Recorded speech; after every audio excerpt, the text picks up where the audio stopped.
NFTs, or these historic ones, profound to you? Like, what gets you interested about them? Like, what inspires you about them? I like historical NFTs from the idea of absolute scarcity. Today, in classified as modern NFTs 2021 and on, there's tens and soon to be hundreds of NFT projects being minted per day, which is putting tens of thousands of NFTs out there. But these historic assets that were minted in 2018 and before, I believe there's less than 100,000 total. So when you have a lot of people participating in the space, this idea of absolute scarcity, which was adopted by Bitcoin originally, is going to be very prevalent. So that kind of idea, which trickles throughout just modern day society too, with pottery and paintings and fossils and all kinds of different things in archaeology. Those kind of ideas are going to find value within historical NFTs, and that's what keeps me up at night, trying to find and uncover all of these that are still waiting to be dug up. Yeah, like some of the passion that I have in the space, like what's inspired me in this space is like my first foray into crypto was Bitcoin, and when I first heard about Bitcoin, I'm like, yeah, this isn't real, like this is scammy. And it wasn't until I actually did the work and actually like learned about it, when I was like, oh wow, this is like really, really interesting. Like that was the start, and then I learned about NFTs, and when my first NFT, I had no clue what a historical NFT was. I was like, okay, we have the buy JPEGs, like that's really cool. So I bought like some NFTs, but even with like initially purchasing NFTs, initially learning about NFTs, I still didn't quite buy it. I'm like, yeah, I don't know. But then I did the work, and I'm like, okay, I get it now. Like I became a user, and I actually got it. It wasn't until then when I actually purchased my first NFT where I learned about historical NFTs, and I was like, how were these the first thing that I did? Like, how did I buy like a punching monkey first rather than something from like historic value, like starting the space? And once you start to learn about historical NFTs, like I say this all the time, you go into like Adam and Brian's Discord and you like actually dig in and do the work on historical NFTs. It's like I don't know a single person who's done the work on like learning about historicals that doesn't walk away from like, yeah, I'm doing this. Like I have to do this. Like it's really like the biggest layup in the industry. Awesome, guys. Yeah, that's it's truly amazing to see communities form around these ancient NFT projects. It's weird to say that because like they're only like 5 or 6 years old. But, and yeah, definitely a lot of OG stuff going on. Yeah. So my next question is, how do you see historic NFTs bridging to the real world, like museums and institutions? Do you see that as a path to connecting with like the real world? How would they connect? What's that look like to you guys?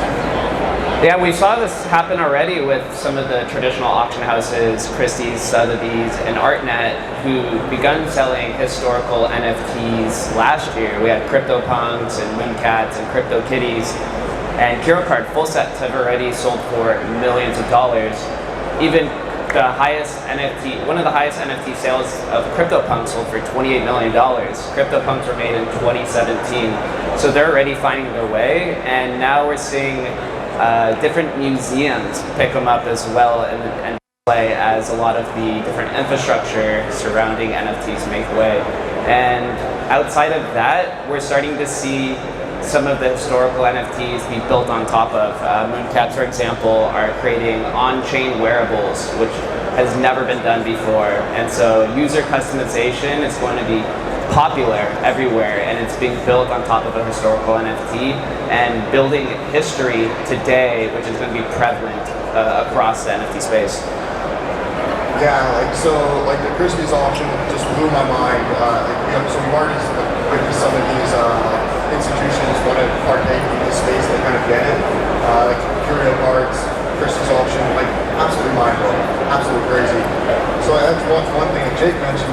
Another thing that I think about a lot, just coming from a traditional finance background, like hedge funds and private equity, is you have like our clients are like family offices that invest like permanent capital, and they already buy art, like they buy historic art in the real world. So if we think that the digital art space is actually going to be something, there's like they're gonna want to own these real assets. They're gonna want to own Curio Cards. They're gonna want to own pixel maps. Like, they're gonna want to own these historical pieces. So like, that hasn't quite happened yet. Think about like again, like the family office space. Within 5 years, it's probably even like owning these assets, like if they're structured, if they're packaged in the right way for them to own it, like that's going to happen. It's like full stop. Yeah, definitely. Definitely think about ways to go before interfacing with like traditional museums, institutions. When Ethereum was rediscovered, I tried donating some of those NFTs to a local museum, and oh man, it was such a pain in the ass. They're like, we can only give you a tax deduction on the materials you use to grade these things. And then after they went to Christie's, I think they realized that they made a little bit of a mistake in their judgment. Where do you see successes and how historic NFTs are used for community engagement? So, just want to hear your experiences around using them to interact with communities, and where do you think they're successful? From the most active historical community, Mooncats, that I hang out in, the community is full of devs. It's full of very brilliant minds, and we see this within the historical space. Is that since the technology that was used predates ERC 721, and even in Ethereum's case predates ERC 20, you have people who are very competent when it comes to development, and with that kind of discussion that happens within the discords, it brings a lot of engagement and it brings a lot of creativity to development. And so with just that like innovative thinking, and there's not a lot of talk surrounding price, right, which happens in a lot of the discords, the historical space actually gets to have that organic feel, which a lot of people say is very similar to CryptoPunks back in the day when nobody was buying NFTs, and not many people are participating in historical NFTs because people are chasing price, but the discussion and active development of how to engage with the real world is kind of what I see happening through most of the historical communities today. Yeah, one thing we're going to the community, like you talk about the Christie's auction, and I mentioned Max's Curio cards, artist 27, card 27, 28, 29. Like, just in terms of value, I think it might be mind-blowing for a lot of people going, card 29, you can't get for less than like $300,000 right now just for that like one card. Like, this is like as real as it gets. When it comes to community, I was super attracted to the historical NFT communities because I think in the space right now, like there's so much like real public like Adam says all the time, like when Moon, when Lambo, like you don't really get that in the historical NFT communities. It's more about like the community coalescing around a collector's mindset, and it's kind of, for me, like these communities have been really refreshing. And it's not to say I'm not in other projects that are making more like modern day times like now, like the Hot Chain won't be like that. That was in 2021, but there's this like really special thing. Like once you become a part of like one historical NFT community, again, I think like you don't go back because it's super refreshing compared to like a lot of the things that we see in the space now.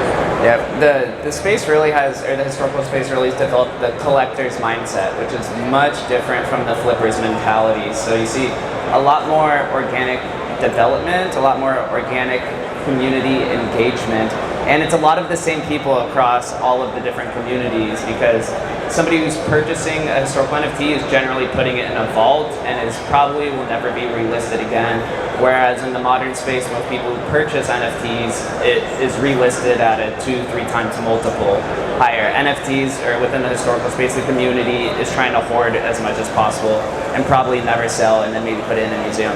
Yeah, and the other, like, you look at the actual collectors that make up these communities, like, they're like very prominent collectors, like Daryl Morey is the president of the Philadelphia 76ers, like Gary Neal's and stuff, like, they're real, like, collectors that are, like, super passionate about the space, like we all are, and it's kind of cool to see. Yeah, I see a ton of success in that if these communities die off, they can come back. You know, we saw with Curio several communities, different communities formed out of that. That was really unexpected to see. Like the initial project, to some degree, it failed and just disappeared. And then all of a sudden, I saw multiple discords pop up, multiple communities coming back, leveraging those NFTs for engagement. Truly profound. It kind of coalesced to like one major Discord. If you own certain NFTs from Curio, you have access to certain channels. You get insider tips depending on what cards you have. There's like a book club. If you hold a book NFT, you can go in and chat just about books. If you're a whole holder, whole hongler of the whole set, you have access to a whole nother private VIP group. From that, I mean, the DAOs are truly profound to see DAOs doing all these things. I never thought I would see that in a million years. Yeah, that leads to my next question. What are some use cases for the DAOs? Like, where have you seen those pop up with historic NFT groups? How do you keep people engaged in these things when the price goes down? They kind of fade off and disappear. How do you keep engagement there? Or when the price moves, how do you keep some gatekeeping tools in place so that people aren't obnoxious and just trying to cash grab and all that other stuff?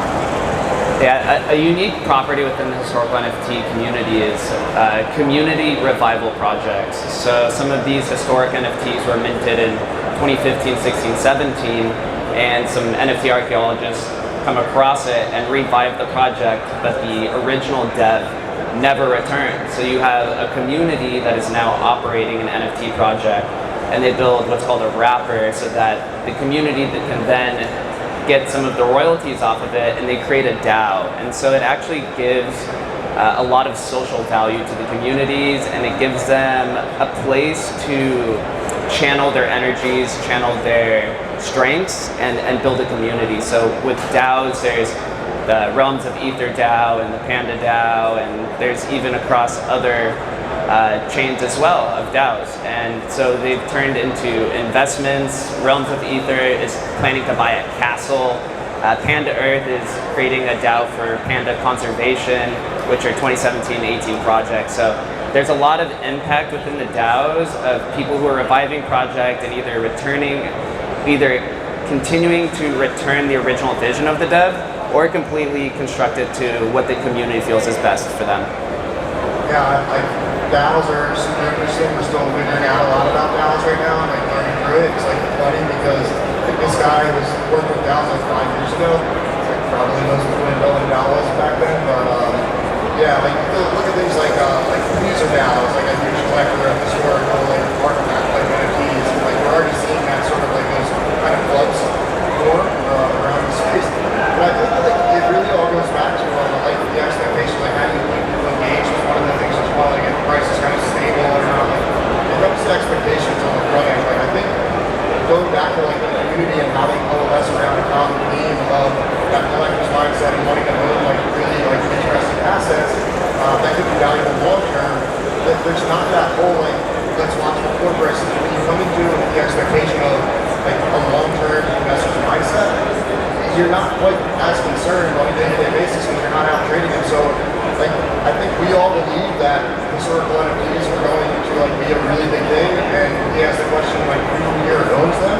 A lot of people here own NFTs, but we were talking what do you think? Maybe 1% of people at this conference even know what historical NFT is. Maybe that might even be high. So I think as this whole space becomes real, we have a conference here on NFTs. It's pretty wild. This space becomes real, those early assets, I think we all believe that those early assets, those historical assets, will appreciate in value over time, but the short term really does not matter. Price is a liar in the short term. Long term value I think we all believe is going to be a really big deal. Yeah, thanks for your answers, guys. I definitely think DAOs, in the future, this is definitely the year of the DAOs, no doubt. Maybe next year this time we'll have another IQ conference just around DAOs. I see a lot of real simple things DAOs can do to support the community. You see investment ones, but just to encourage community members. In the Curio DAO, we actually have a Curio token that is based on the floor price of our NFTs. So if you go to NFTX.io, you can actually purchase more card NFTs from a bunch of popular projects. But that's our native token right now, and we basically pay that out for rewards for people participating in the DAO. And we're really just getting that going. It's been solid, sustainable growth. We have a bunch of sub-communities that add value to different types of content. Just really profound. But hop into the Curio Discord and learn more about Curio cards and Say what's up. Anyway, yeah, so we talked about the past, present. I want to get into the future. This is truly one of my favorite questions.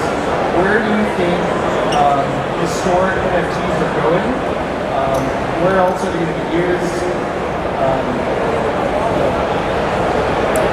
Where are we going? I think that's a big question, right? We're kind of like front-running history, which already sounds like an oxymoron. I think the vast majority of these assets are going to be worth millions or tens of millions of dollars. We have CryptoPunks selling for 20 million. You have FD cards on Spells of Genesis and that are selling for also millions of dollars. I think a lot of them will be used for collateral. Honestly, if you're going to banks or purchasing real estate or real world assets, they'll be used as collateral and vaulted. But where else are we going? I think it's up to the devs and up to the community. A lot of the communities run the project and not the dev teams. So I think that's the fun part because it's a completely different game. You're not playing as much into the Ponzi-nomics as some of these other projects really are. It's really authentic and organic. Yeah, so like where are we going? I think we touched on some of that with like institutions collecting these assets over time, like that value accruing over time. And I really think of like just the like now point, but like the communities truly do decide whether there's actually like a now structure or not. If you look at like the historical NFT communities are coming off with crypto cards and like us as a community, like we decide on everything. Like we like there's not like there was a developer that launched the project in January 2018. Like they're not driving the ship. Like they're there to support us like as like the original devs, but it's all of us in the community that are making like the decisions on where this thing is going and where we're going to make it, like what we spend for like assets, like the actual like value on it. So that's really interesting. And then like Jake, you mentioned the intersection, I guess, of DeFi, like staking and things like that, and using your like vaulting historical NFT and using it for loans and things like that. It's like DeFi and NFTs, like that's coming. I can see it already in like a very small form. That's coming like a very big way where you can actually like make your old historical assets have like a lot of value and do other things with them, like take loans out on them, like go and use that in like other like DeFi protocols and things like that to accrue value in different ways off of those assets like collateral and stuff. Yeah, I think you guys nailed it about the collateralization of these things. I see a lot of new products come out around that. I'm just so excited about the interface to get these into traditional museums and institutions. And part of Curio, just want to mention that we have, well, myself and one of the artists, we have physical originals that are represented on the blockchain. This is some of the first artwork on Ethereum. And it's really phenomenal. You guys want to see one of the pieces maybe up after the talk? I brought one of the show. It's pretty trippy. But yeah, anyway, just to summarize, what are your favorite historic projects and why? Just go to like one of them and just curious about your thoughts on that. Oh man, I love all of them. I'm obviously repping Mooncats, which kind of sparked the whole NFT archaeology movement. For just a little bit of a history lesson, back in March of 2021, when NFTs were blowing up, there were a handful of people who were going through blockchain history, going through past posts, and looking for what was abandoned NFT projects. And that day, somebody found Crypto Cats, and then the next day they found Mooncats, which was a collection of 25,000 pixelated cats, which were created about a month and a half after CryptoPunks. What they found was that there were only 5,000 minted of 25,000, so there was this mad rush across the NFT space for minting these pixelated cats. There's 20,000 and it was free to mint, and so there was about 8,000 people who ended up claiming, and these free cats went from free to a 2 ETH floor and has kind of bounced around between that range and settled around like 5 now. But it was this like idea and the story that was very similar to Bitcoin. It was fair distribution, decentralized, free, and that story has really stuck with me, and it spurred the next day Curio cards were rediscovered, which you were original artist from, and to this day now people are still uncovering different projects, but it's just a special moment in my heart. Adam, who's here, wrote a chapter about it in his book, and a lot of OG collectors and prominent people in the NFT space hold Mooncats specifically because the story and the nostalgia tied to that moment. Yeah, Jake, I like all of them as well, so it's tough to pick one, but personally for me, I helped out a project called the Crypto Cards. I helped them with awareness for the project, things like that, in Discord and Twitter, kind of organizing some different things. So Crypto Cards, I love, and I'll just tell you a little bit about what they actually are and why I became super passionate about them. They were minted in January of 2018 on ETH, and the whole idea around them, there's 64 cards in the collection, the max supply of any given card, up to 200, some of them have 50, some of them have 10. There's actually a one-of-one, non-photo card. But crypto cards tell they document the history of Bitcoin on-chain for these cards. So each card tells a different story about Bitcoin. So you have when Satoshi Nakamoto left, that day, when he left. You have the first mining pool. You have the Satoshi card, the first block transaction. All these different cards that tell a story. And for me, stories are really, really important. And when I heard that story, being Bitcoin was my first love in crypto. When I saw this project about actually Adam and Brian use Discord, I saw kind of this is this is really cool. In January 2018, there's a historic value to that. Super early, but it also documents something that I'm really passionate about in Bitcoin. So just the story of the card itself, it meant something to me. And I think that's the whole idea there. They look at historical projects, there are many of them, and one of them will jump out at you. For one reason or another, you'll be like, wow, this is really cool. And I think it's just it's incumbent upon anyone to just go out and join out in Discord. That's where all this stuff is being spoken about. Actually, I'm just showing look, NFT 8, Adam's in the back there. He'll sign the book for you. And it tells a really cool story. If you read that book, you will come away again, there's zero chance that you don't want to invest in historical NFTs and zero, full stop. So yeah, the crypto cards is one of my favorites. How about you, Max? Outside of Curio Card, you are an original artist, which is the first art NFT. Are there any other historical NFT projects on ETH that you like? Oh, on ETH? I love Mooncats for sure. That'd probably be my second favorite, but I gotta go back a little bit further. The rare Peppies are definitely my jam. They were kind of rediscovered at the same time as Curio. We had an article with them, and that's when I got to do them. But yeah, Mooncats for sure. We're rediscovered within 24 hours of each other, so that's a pretty memorable event that happened for sure. Tell us a little bit about what it was like creating art in 2017 on Curio Cards. What was the community like? Oh man, thanks for asking. It was messy and confusing. I didn't know what I was getting myself into. If you would have told me I would be on the stage 5 minutes away talking to the office, I never would have believed you. So yeah, we only got a couple minutes left. Is there anything else you guys would like to add? Oh yeah, shout out to Adam McBride over here. A lot of this wouldn't be here without him. What's up, yeah, anything else you guys want to add? One thing that I really enjoy about historical NFTs is the never-ending semantic debate of who's first, what is significant, what is the meaning, what is generative art, what does on-chain mean, is art truly art, is it a collectible? This is something that the community consistently argues and debates over. It'll probably never end, but I think ultimately we're the ones that are creating the narrative and the vision of what historical NFTs mean, and it's a good time to join the community and be a part of that because it's very small. Communities and small sectors in crypto never stay nascent forever, so you could be a part of literal history of determining what historical NFTs mean to the masses. Yeah, I second all of that, and I just encourage everyone to kind of just take a look at the space, spend some time on it, and it's pretty special. We're all available, Adam's available, it's a super involved community of folks that like to collect these historical assets, and this has been great. Awesome, everybody. Thank you so much for having us here and letting us shill historic NFTs. Definitely put them up to your bets. against all that other vaporware that's out there. Thank you so much, everybody. Peace. Make sure you get a picture real quick.